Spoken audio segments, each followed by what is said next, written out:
Hello everyone, a happy new year and welcome back to the channel.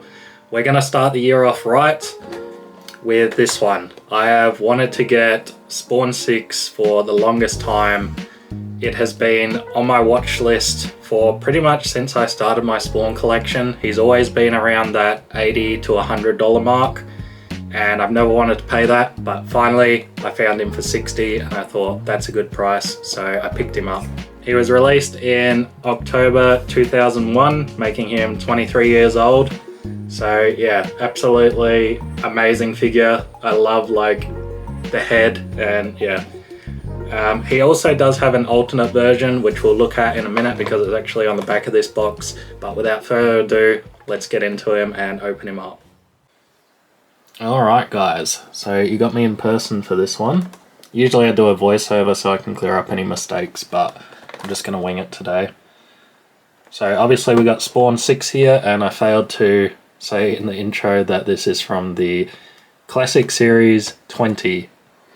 And also we've got the usual, the ultimate action figures on the side, and then just Spawn 6. So yeah, this is like a incredible looking figure. You can see why I've wanted to pick it up for so long. And yeah, just this head, that is crazy. And the sword, of course, that looks really cool. But on the back here, we've actually got the alternate version. So there he is there. And you can see that it is really different compared to the one we have. He's obviously got the gun and no head. He's obviously got the mask on as well. And a spiked shoulder. Maybe that's the same, but yeah, really different. And I always find it so weird that McFarlane does these alternate ones, and sometimes they're drastically different and then sometimes it's just a different colour. So yeah, it's always kind of baffled me because I feel like they should be separate figures. But anyway, we'll take a look at the rest of the back here. So we've got Violator 3. We unboxed him fairly recently, probably in the last 4 or 5 months I think we unboxed him, and he is another incredible figure. He's also got an alternate thing. He either comes with a heart or a skull. So, yeah. Something interesting. We've got the clown. Not too interested in picking him up. Not really a fan of clowns. Though I really like this character, but I don't know, maybe one day when I start running out of figures to pick up. Also got Medieval Spawn 3. This is obviously one that I, 100% want to pick up, but this is one that is very sought after, and he's usually, from what I've seen, he's usually around 100 Australian, and I don't want to pay that much for him. I think, he is an incredible figure. Like, if we have a look at all that detail, incredible, but yeah, I'm not willing to pay 100 for him. Then we've got Overkill here. Obviously 3 again. I don't know why they're all 3 in this series, but yeah, so we've got Overkill. Another one I'm not really interested in. I've read up to where he kind of turns up in the comics, and I just don't find him that interesting. And then we've got Domika, I think. She looks pretty cool. Again, not sure if I'll pick her up. She's actually a figure I've not seen around a lot, so I'd hate to think if she is like really expensive because of that. And then down here we've just got the other things that McFarlane does, the Army of Darkness ones. That's pretty cool. Terminator, Candyman. I think this is Blair Witch. Could be wrong, but I think that's Blair Witch. They don't have a name on it. They just got a little symbol. But yeah, some other things that McFarlane's done. Really, really cool. And I think this one here is definitely the coolest. This is from Jaws, and it's like, I wish they actually had a big picture of this, because this is a really big figure. It comes with, obviously, the shark eating someone. I haven't seen the movie. I don't know who it is. But, yeah, this is actually a massive box. So, yeah, I don't know. It's always surprising what McFarlane chooses to show on these old packagings, because we get all of his figures up here, which are obviously part of the same series, and then we get like these tiny little ones down here. Yeah. But anyway, we've got Metallica, and then we've also got some sports things, and man, he has not put much advertising for the sports things. Not that I'm too interested in that, but yeah, again, it's just interesting what McFarlane chooses to show and not show. But anyway, let's get Spawn 6 out of his box and check him out. Alright guys, so we got a nice easy box today, and I know some of you in the comments are like, you should keep these in their boxes. I've explained this before, but I don't think it'll make too much of a video if I do that. However, this box was really good, so I do feel quite bad for unboxing this one. I hope that makes you feel better. But anyway, we have a absolutely wonderful figure here. I'm just going to clip him out of his zip ties. I've only got the 2, and I'm actually surprised there's no tape like holding in the sword or anything. The sword is just held in there by plastic, which, yeah, quite a surprise. So I almost got Malbolgia out first, but that's what I really want to look at. I decided to get the sword out first. And yeah, 2 different types of paint there for the blood, actually 3 different types. And yeah, really wonderful design. I just love it. It's, you know, McFarlane always does this where it's never just a standard sword or something. He always does something out of the ordinary.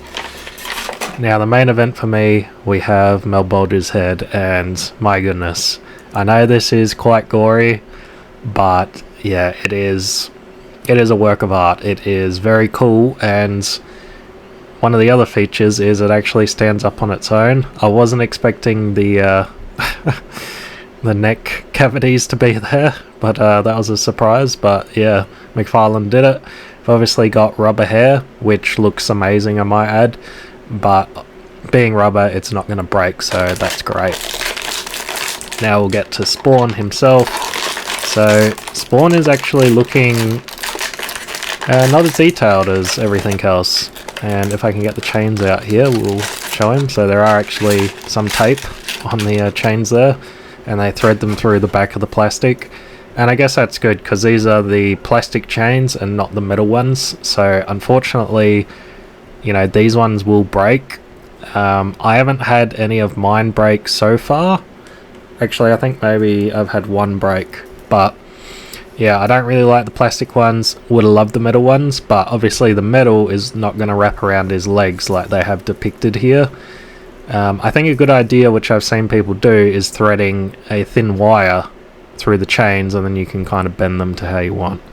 And I'm just trying to put Malbolgia's hairpiece in his hand, and the best way to do it is have his hand facing down and just gripping the top, because the headpiece can actually stand up on its own very well. The sword's got a bit of a weird hilt on it. You can see it's got like 2 spikes coming out of it, and I thought it was to go through the fingers, but it actually just sits on the end there. It's actually kind of like a cross guard. But yeah, I'll leave you with the showcase and be back with my final thoughts.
guys, that has been our look at Spawn 6. What a absolutely incredible figure.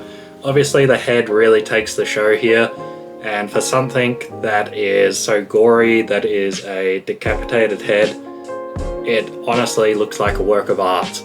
I could honestly spend all day just staring at it. It is fantastic. I will give some criticisms, as I always do. I put this on Instagram and somebody said the only thing that figure needs is a cape, and I 100% agree with that.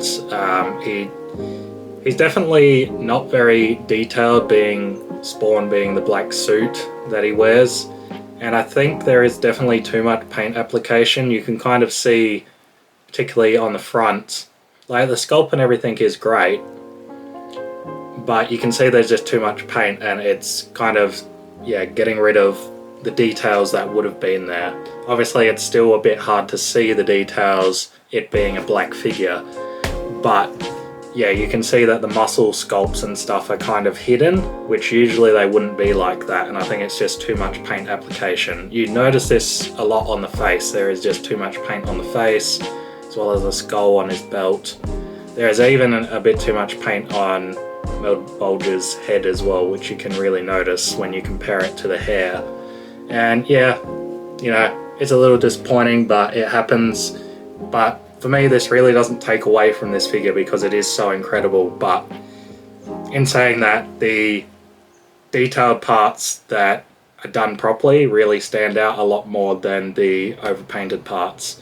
However, if you're going to pick this one up, don't let that deter you. This is an incredible figure.